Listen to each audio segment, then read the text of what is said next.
Imagine estar presente no momento mais sombrio da história. Um homem pendurado numa cruz, sangrando, agonizando.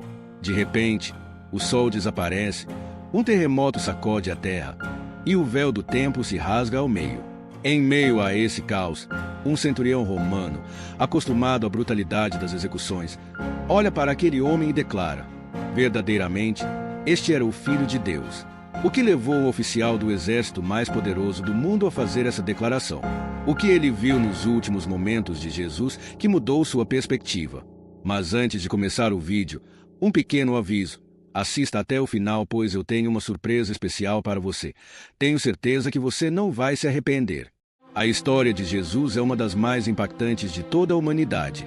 Ela é marcada por amor, compaixão, mas também por traição, injustiça e sofrimento. Na noite anterior, durante a Páscoa, um de seus próprios discípulos, Judas Iscariotes, o vendeu por 30 moedas de prata, o preço de um escravo comum na época. Jesus foi preso no Getsêmani, julgado às pressas durante a madrugada e levado ao governador romano Pôncio Pilatos. O julgamento foi uma farsa, um espetáculo arquitetado pelos líderes religiosos que temiam sua crescente influência. Flagelado impiedosamente por soldados romanos, Jesus sofreu a punição reservada aos criminosos mais perigosos. O chicote que dilacerou sua pele não era um simples instrumento de tortura, mas o flagrum, uma arma cruel, com pontas de metal e ossos que arrancavam pedaços da carne a cada golpe. Mas a brutalidade não parou aí. Colocaram sobre sua cabeça uma coroa feita de espinhos, não pequenos, mas longos e afiados, semelhantes aos que ainda crescem na vegetação da região da Judéia. O sangue escorria por seu rosto enquanto era zombado, cuspido e humilhado diante da multidão. E então veio a caminhada final. Carregando um patíbulo de madeira que pesava dezenas de quilos, ele foi conduzido até o Gólgota, o lugar da caveira, um monte rochoso fora das muralhas de Jerusalém onde criminosos eram executados como exemplo para todos. Muitos condenados sequer chegavam vivos até lá, morrendo antes mesmo de serem pregados à cruz. Mas algo muito maior estava prestes a acontecer. O meio-dia se aproximava, o momento em que o sol atinge seu ápice no céu da Palestina. Mas, de repente, um fenômeno inexplicável tomou conta da cidade. Uma escuridão profunda cobriu a terra. Não foi um eclipse comum. O próprio astrônomo grego Flegon de Trales registrou esse evento, descrevendo uma escuridão tão densa que parecia noite em pleno dia. Além disso, os judeus, mestres na observação dos astros, jamais aceitariam um simples eclipse como sinal divino, pois a Páscoa ocorria durante a lua cheia, tornando impossível um eclipse solar natural.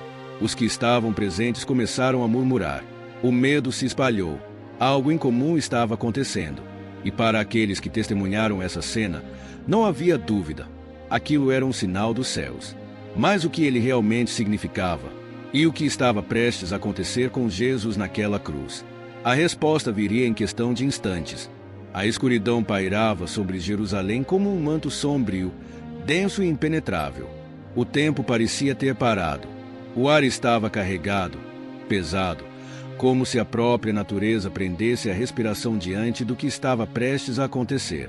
No topo do Gólgota, o corpo de Jesus estava pendurado entre o céu e a terra. Seu rosto, banhado em sangue e suor, refletia não apenas a dor física, mas um sofrimento muito mais profundo. Seus olhos, antes cheios de vida e compaixão, agora revelavam o peso de algo imensurável. Então, no meio daquela escuridão sobrenatural, sua voz se ergueu, fraca, mas carregada de uma força indescritível. Eloi, Eloi, lama sabachthani. Um murmúrio percorreu a multidão. Os soldados romanos se entreolharam. Alguns judeus próximos se perguntavam se ele chamava por Elias, o profeta. Mas os sacerdotes, os estudiosos da Torá, sabiam exatamente do que se tratava.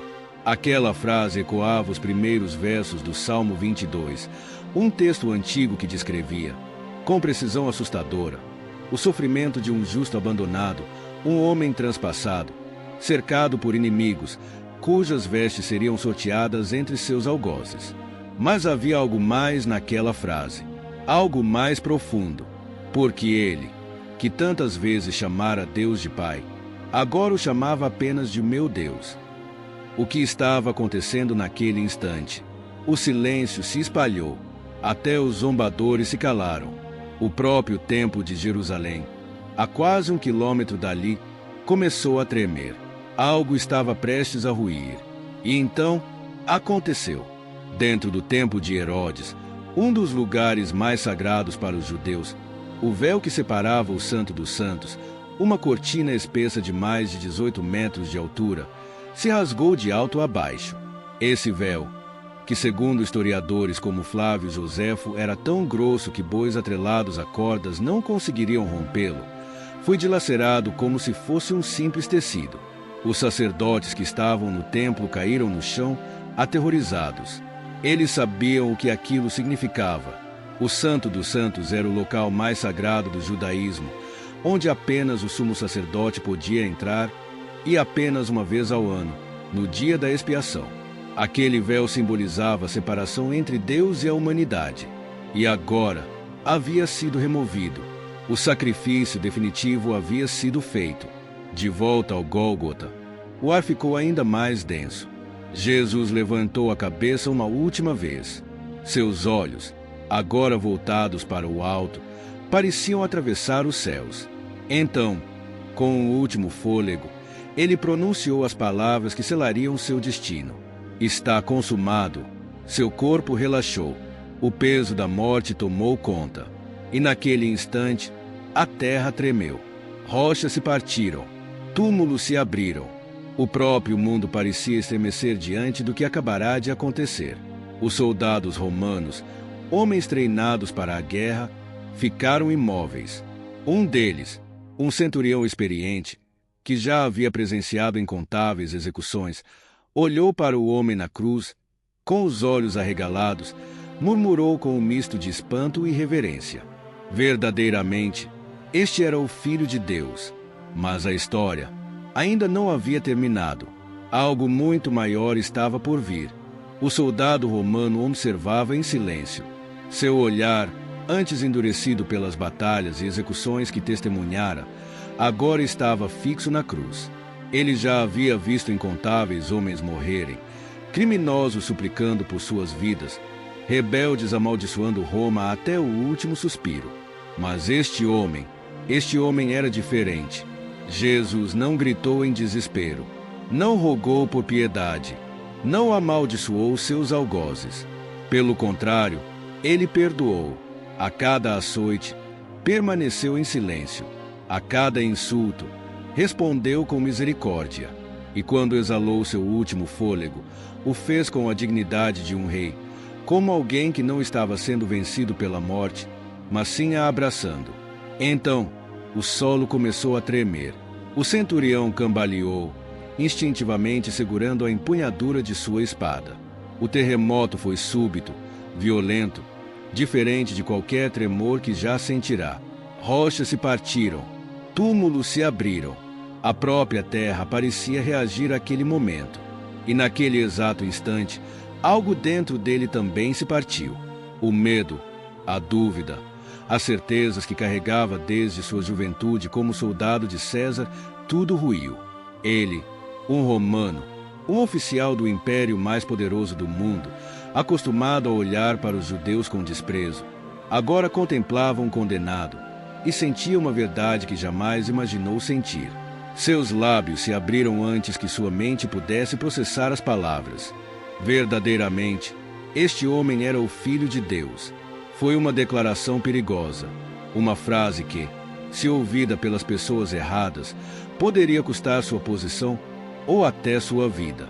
Nenhum soldado romano ousaria reconhecer a divindade de um homem crucificado, mas ele não conseguia negar.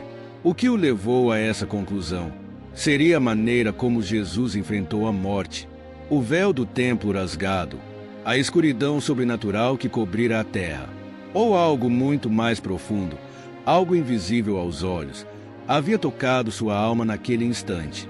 A história daquele centurião se perde nos registros do tempo. Mas uma coisa é certa, ele não saiu do Gólgota como o mesmo homem que chegou. Algo havia mudado para sempre. O que aconteceu com aquele centurião depois daquele dia? Os registros históricos são silenciosos. Não sabemos se ele voltou a Roma, se abandonou sua farda, ou se, em segredo, passou a seguir aquele a quem crucificou. Mas uma coisa é inegável: ele nunca mais foi o mesmo. Algo mudou dentro dele naquele momento. E talvez esteja acontecendo o mesmo com você agora. Porque a verdade é essa. Você pode até tentar ignorar o que ouviu hoje. Pode seguir sua vida como se nada tivesse acontecido. Mas depois que a verdade te encontra, ela nunca mais te deixa ir. Você sente isso? Não sente?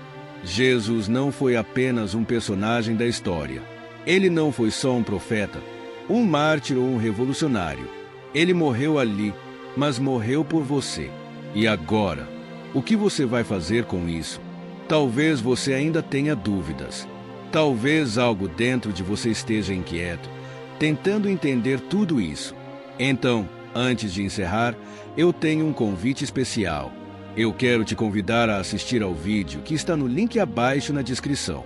Lá você vai conhecer uma forma simples, mas poderosa, de usar a oração para transformar sua vida. Então deixe seu like, inscreva-se no canal e ative o sininho para não perder nenhum dos próximos vídeos. Que Deus abençoe sua vida. Até a próxima!